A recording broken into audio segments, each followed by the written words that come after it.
In the quiet, tree-lined streets of Willow Creek, there lived a man named John Harper. To his neighbors, he was an unassuming figure, a retired engineer with a sharp mind and a knack for solving problems. But beneath his calm exterior lay a clever strategist who always thought several steps ahead. His house wasn't just any ordinary home. It sat on one of the largest plots in the gated community, surrounded by towering trees and manicured gardens.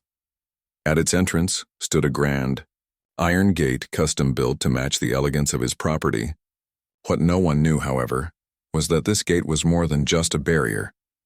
It was part of a carefully laid plan. John had spent months designing the gate himself. On the surface, it looked like any other high-end security system you'd find in an upscale neighborhood.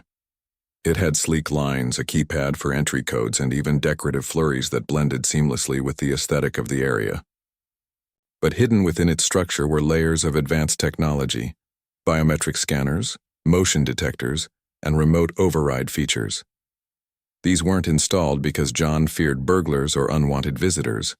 They were there as insurance against something far more personal. You see, John had been at odds with the Homeowners Association, HOA, for some time now. The HOA, a group of self-appointed overseers responsible for maintaining order in Willow Creek, had grown increasingly strict about enforcing their rules. They sent out weekly emails reminding residents to keep their lawns perfectly trimmed, park only in designated areas, and avoid making noise after certain hours. Most people followed these guidelines without question, but not John. He believed many of the HOA's demands were unnecessary and often bordered on invasive. The tension between John and the HOA reached a boiling point when they accused him of violating property regulations. According to them, John had broken the rules by parking heavy construction equipment on his driveway while renovating his garage. They argued it detracted from the pristine appearance of the neighborhood. John, however, insisted the work was critical for ensuring his home remained safe and functional. When he ignored their warnings, the HOA began sending letters threatening fines and legal action.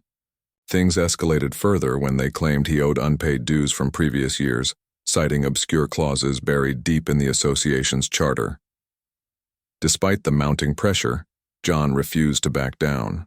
Instead, he saw an opportunity.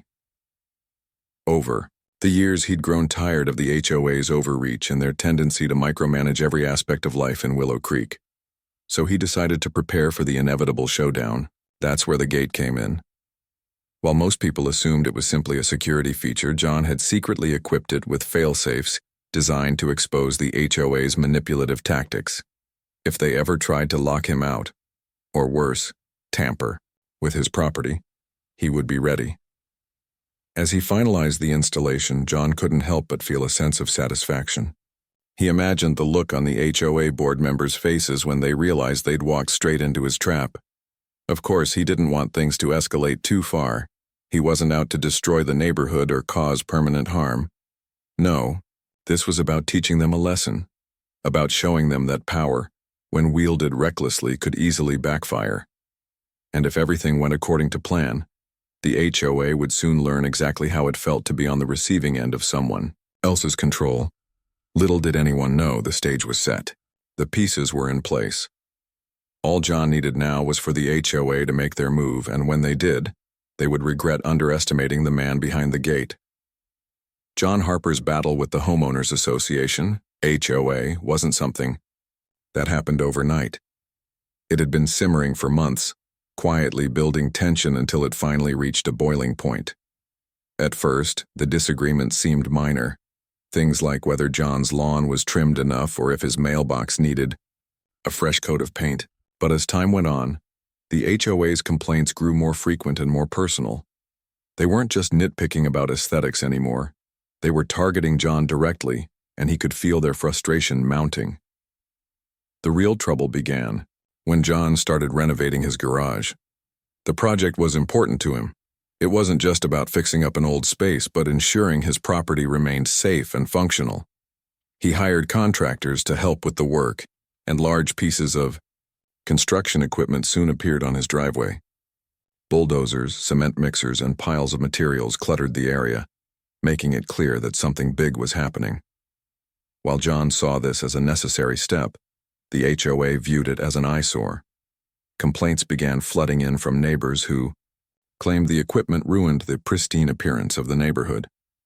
At first, the HOA tried to handle things diplomatically. They sent polite letters asking John to move the machinery off his driveway and into a less visible spot. When he didn't respond, they escalated their tone, warning him of potential fines if he didn't comply. John, however, wasn't swayed. He argued that the renovations were essential for maintaining the structural integrity of his home. And besides, the driveway was part of his private property. Why should he have to rearrange his schedule or inconvenience himself just to satisfy someone else's idea of beauty? As weeks turned into months, the situation grew increasingly hostile. The HOA held meetings without inviting John, discussing ways to deal with what they called his blatant disregard for community standards. Some members suggested cutting off his access to shared amenities like the pool and tennis courts. Others proposed taking legal action to force him to pay for alleged violations. Meanwhile, John received letter after letter detailing supposed infractions and demanding payments for back dues he supposedly owed. Each communication felt more aggressive than the last, filled with veiled threats and thinly disguised ultimatums. Despite the mounting pressure, John refused to budge. If anything, the HOA's behavior only strengthened his resolve. He began documenting every interaction, saving emails and letters as evidence of their overreach. He even installed additional cameras around his property, not just for security, but to capture any attempts by the HOA to interfere with his land. In his mind, this wasn't just about defending himself anymore. It was about exposing the HOA's hypocrisy. How could they claim to represent the best interests of the community while trampling on individual rights? Things came to a head during one particularly heated meeting. The HOA board gathered in the community center, where they discussed strategies for dealing with John. Several neighbors attended, some siding with the HOA and others quietly sympathizing with John. Tensions ran high as accusations flew back and forth. One board member accused John of being selfish and disruptive, while another suggested revoking his gate access altogether. The idea sparked immediate debate. Some worried it might set a dangerous precedent, while others thought it was the only way to bring John to heel. Unbeknownst to them, John had anticipated this exact scenario. As the HOA debated locking him out, he sat at home reviewing footage from the hidden cameras embedded in his gate. Every word spoken in that meeting was captured clearly, along with images of stressed-out board members flipping through documents and scribbling notes. John couldn't help but smile as he watched the drama unfold. He knew the HOA was playing right into his hands. By focusing so much energy on punishing him, they were losing sight of the bigger picture and setting themselves up for a fall. What the HOA failed to realize was that John wasn't just reacting to their actions. He was orchestrating the entire situation. Every complaint, every threat, every attempt to assert control only pushed him closer to executing his plan. And now, with talk of revoking his gate access, they were stepping directly into the trap he'd prepared. John understood human nature well enough to know that people often made rash decisions when angry or desperate. The HOA's frustration had blinded them to the possibility that John might be several steps ahead. As the meeting dragged on, the board reached a decision. They would disable John's gate access remotely using their master control system, assuming it would force him to surrender. After all, how could anyone function without access to their own property? Little did they know, John had already accounted for this move. His custom-built gate wasn't just designed to keep intruders out, it was also programmed to expose the HOA's misuse of power. When they pulled the trigger, they wouldn't just lock John out, they'd trigger a chain reaction that would leave the entire neighborhood reeling.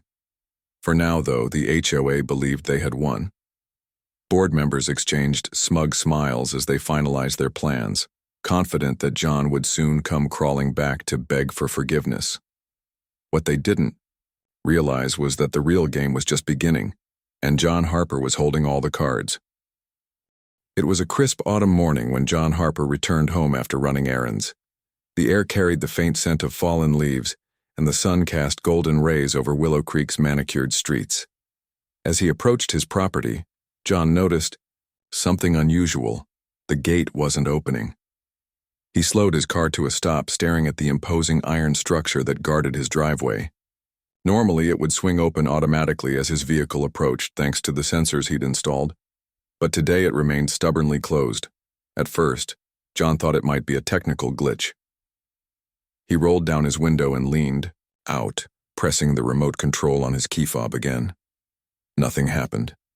Then he tried entering the code manually on the keypad mounted beside the gate. Still no response. A flicker of irritation crossed his face, but deep down he wasn't surprised. This was exactly what he'd been expecting and preparing for all along. As he sat there in his car, neighbors began to gather around. Some had seen John pull up and were curious about the commotion. Others arrived after hearing whispers spread through the community. The HOA locked John out. Word traveled fast in Willow Creek, especially when drama unfolded. Within minutes, a small crowd had formed near the gate. People whispered among themselves, their expressions ranging from concern to amusement. "Looks like they finally did it," one neighbor muttered under his breath, shaking his head. Another chimed in with a smirk. "Serves him right for ignoring all those warnings." Not everyone agreed, though. A few residents exchanged uneasy glances, unsure if the HOA had gone too far this time. One elderly woman even approached John's car cautiously, offering a sympathetic smile. "I hope you get this sorted soon, John," she said softly before stepping back into the crowd. John didn't respond to any of them. Instead, he kept his eyes fixed on the gate, his mind racing with possibilities. He knew precisely what had happened. The HOA had used their master control system to disable his access remotely. It was a bold move, one meant to send a clear message that they were serious about enforcing their rules. In their minds, locking John out of his own property would force him to comply with their demands. They thought they'd won. But John wasn't worried. In fact, he found the whole situation almost comical. From where he sat, he could see the HOA board members arriving on the scene, looking smug and self-satisfied. They strutted toward the gate, eager to witness the fruits of their handiwork. One of them, a middle-aged man named Richard, stepped forward with an air of authority. "John," he called out, his voice dripping with condescension, "we gave you plenty of chances to resolve this peacefully.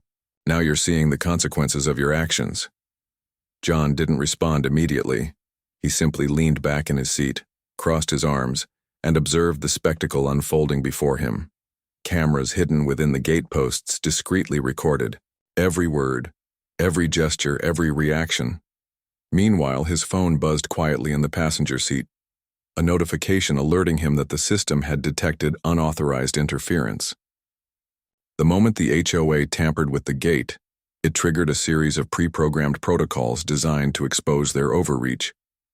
What the HOA didn't know, what they couldn't possibly have guessed, was that disabling the gate hadn't actually solved anything. Far from cutting off John's access, their actions had activated a secondary lock mechanism embedded deep within the system. This new layer of security ensured that no one, not even the HOA, could override the gate without John's explicit permission. And because the gate controlled access to the entire subdivision, the HOA had effectively trapped themselves inside Willow Creek. As the reality of the situation dawned on the board members, their confident demeanor began to falter. Richard frowned, pressing buttons on his own remote device repeatedly. When nothing worked, he turned to another member, panic creeping into his voice. "Why isn't it working? We disabled his access. It should be open now." His colleague shrugged helplessly, equally baffled by the malfunction.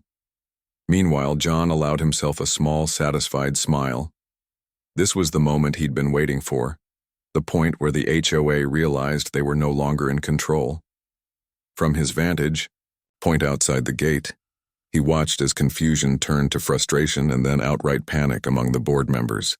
Neighbors who had initially sided with the HOA started to grow uneasy, sensing that something was seriously wrong. The irony of the situation wasn't lost on John. Here was the HOA, an organization obsessed with maintaining order and authority, caught in a web of its own making. By trying to punish him, they had inadvertently disrupted life for everyone in the neighborhood. Cars lined up behind the gate, unable to leave for work or school. Parents grew anxious as they realized their children might miss important appointments. Even delivery trucks attempting to enter the community found themselves stuck outside, honking impatiently. For John, this wasn't just about winning some petty feud. It was about demonstrating the absurdity of the HOA's behavior. Their obsession with control had spiraled out of proportion, affecting innocent people who had nothing to do with the dispute. And yet, despite the chaos unfolding around them, John felt strangely calm. He had planned for this outcome, anticipating every possible scenario. Now all he had to do was wait. As the hours ticked by, tempers flared inside the gated community. Board members scrambled to find solutions, calling technicians and consulting manuals in a desperate bid to regain control. Neighbors vented their frustrations, blaming both John and the HOA for the mess.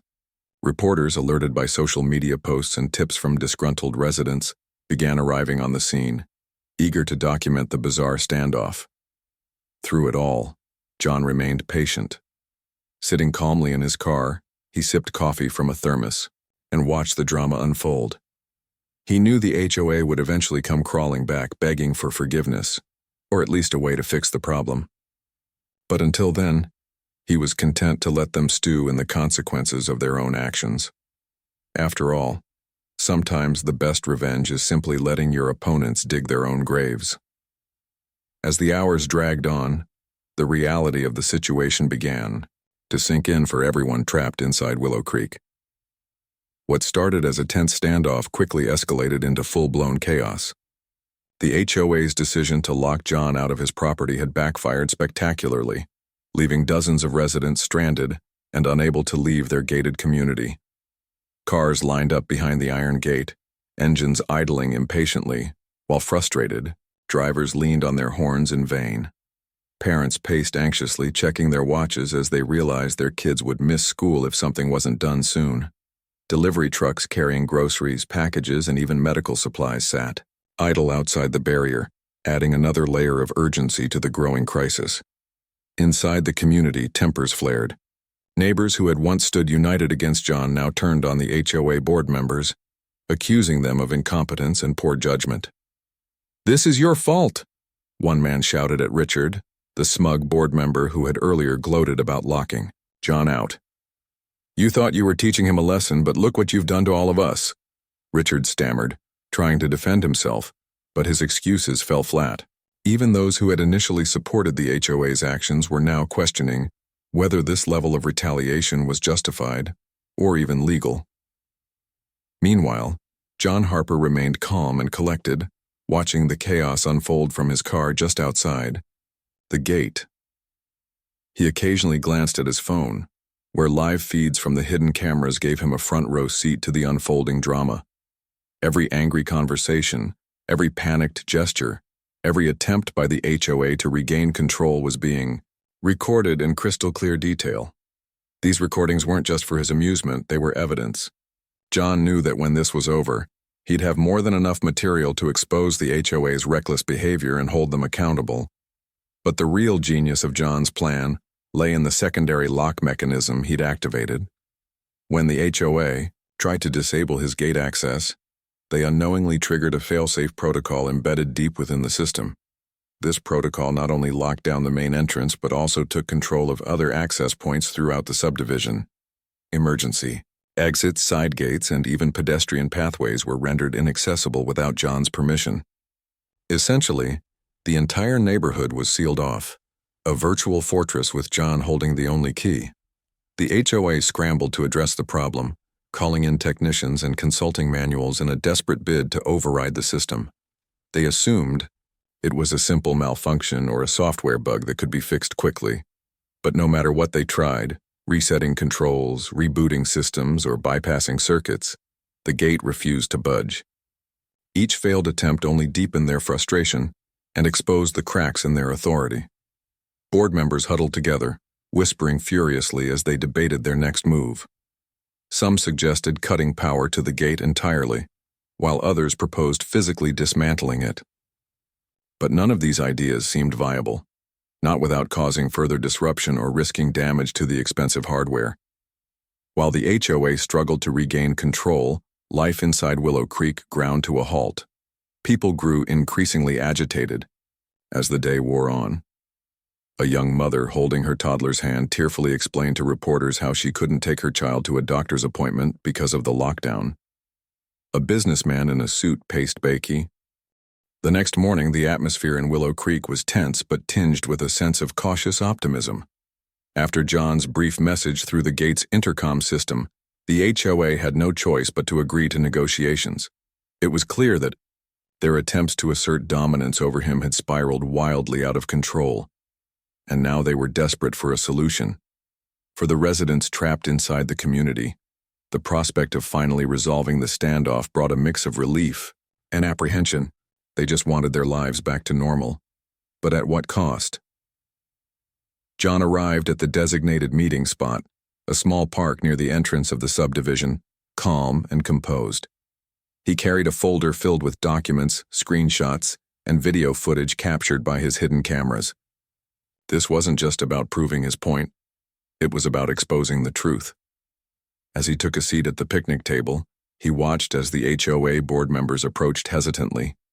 Their usual air of authority was gone, replaced by nervous glances and hushed whispers. Richard, who had once been so confident in his decision to lock John out, looked pale and uneasy. "Let's get one thing straight," John began without preamble, his tone firm but measured. "This isn't about revenge or teaching anyone a lesson. It's about accountability.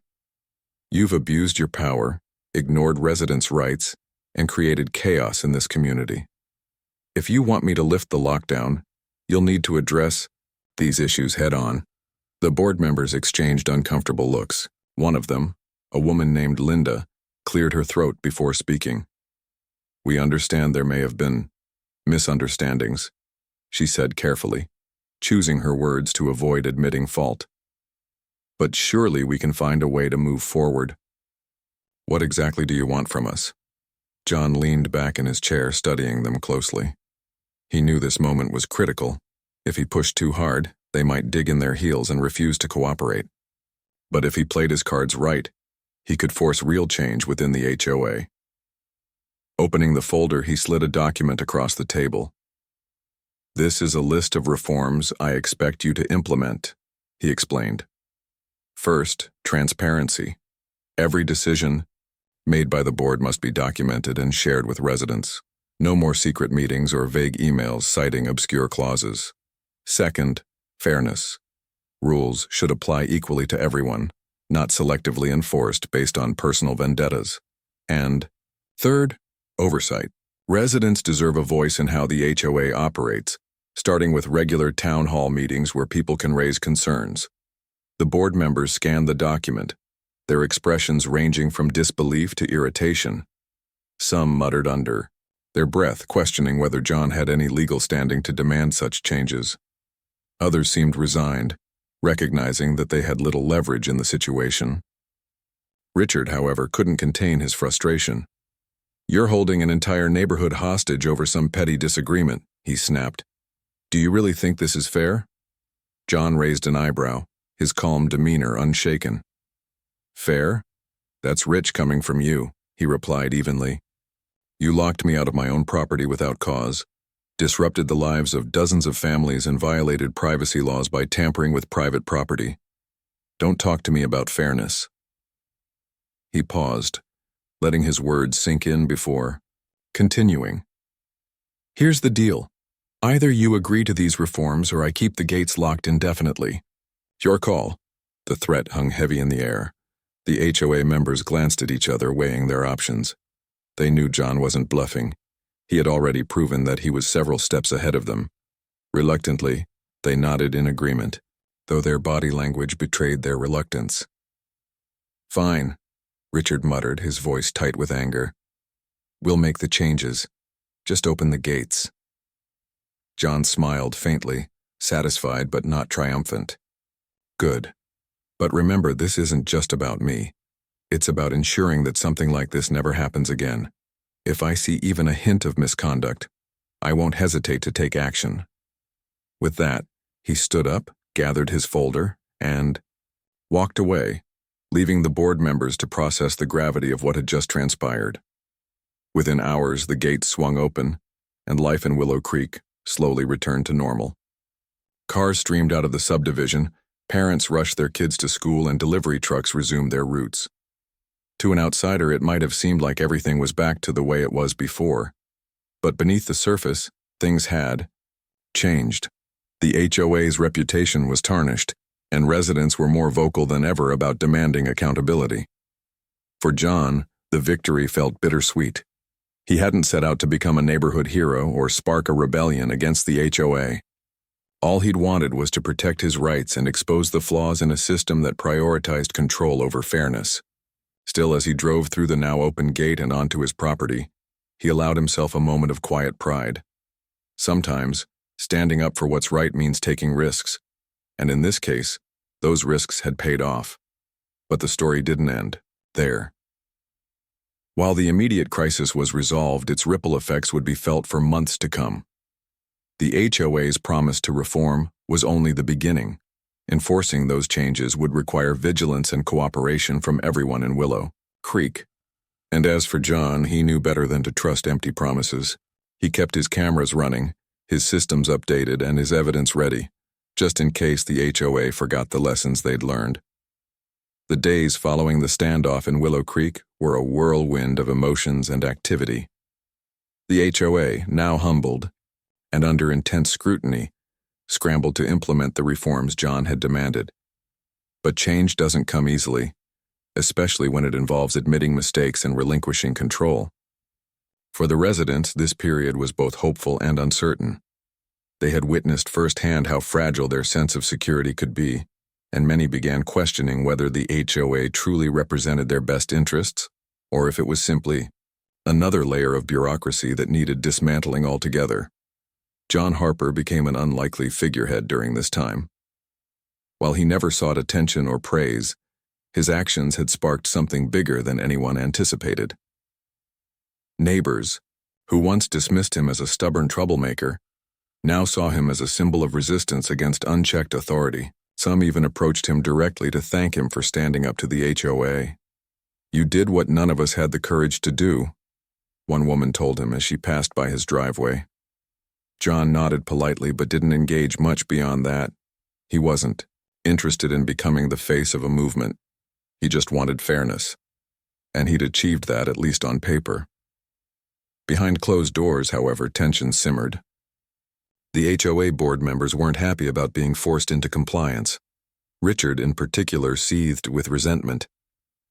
At a private meeting held late one evening, ironically behind locked doors to avoid prying eyes, he vented his frustrations to the rest of the board. "This isn't over," he hissed, pacing back and forth like a caged animal. "We can't let one man dictate how we run this community.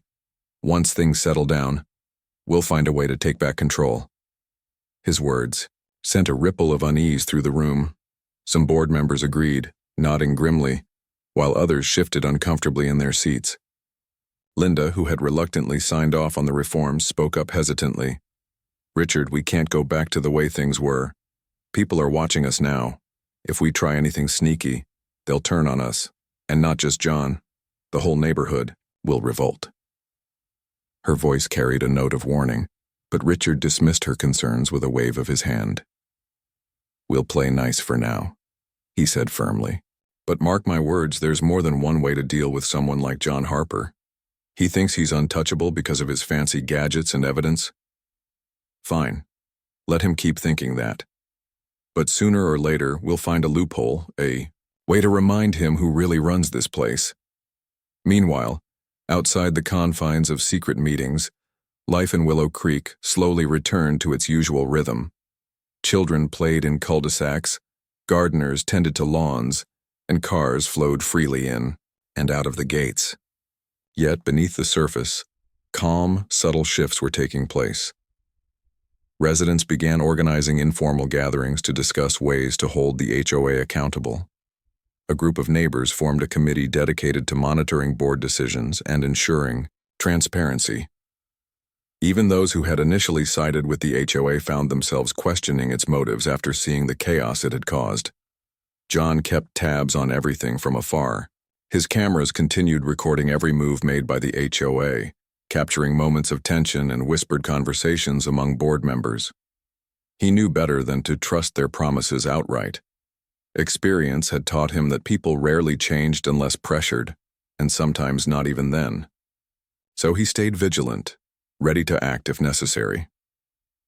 One afternoon, as John worked in his garage, a knock came at his door. Opening it, he found a young couple standing nervously on his porch. They introduced themselves as Sarah and Mark, new homeowners, who had recently moved into Willow Creek. "We heard what you did," Sarah said softly, glancing around as though afraid someone might overhear. "How you stood up to the HOA. We're scared. Not of them exactly, but of what might happen if they decide to push back again." John listened patiently, offering them a reassuring smile. "Don't be afraid," he replied calmly. "The key is staying informed and united. As long as everyone works together, the HOA can't bully anyone into submission. That's why I pushed for town hall meetings, to give everyone a voice." He paused, then added, "Jew." Months passed, and the events surrounding the infamous gate incident in Willow Creek became a part of local lore. While life in the neighborhood returned to its usual rhythm, the ripple effects of John Harper's standoff with the HOA continued to shape the community in profound ways. The once feared association, which had wielded unchecked power for years, was now under constant scrutiny. Residents no longer hesitated to speak up at meetings or challenge decisions they deemed unfair. What had started as one man's battle against authority had evolved into a collective effort to ensure transparency, fairness, and accountability. For John, things eventually settled into a quieter routine. He wasn't hailed as a hero, at least, not publicly, but his actions earned him a quiet respect from many of his neighbors. People who used to nod politely in passing now greeted him warmly, often stopping to chat about recent developments in the community. Some even sought his advice on how to navigate disputes with the HOA or deal with similar issues in their own lives. John welcomed these interactions but remained humble, always deflecting praise by saying he'd simply done what needed to be done. The reforms he'd pushed for were slowly taking root. Town hall meetings became regular fixtures in the community calendar, drawing crowds eager to voice their opinions and participate in decision-making. Board members, wary of repeating past mistakes, listened more attentively and avoided making snap judgments. Even Richard, whose fiery temper had once defined the HOA's approach, seemed to soften over time, though whether this change was genuine or strategic remained unclear. Still, progress was undeniable. For the first time in years, residents felt like they truly had a say in how their neighborhood was run. Yet despite the positive changes, there were moments when old tensions bubbled to the surface. One evening, during a particularly heated town hall meeting, a debate erupted over proposed landscaping rules.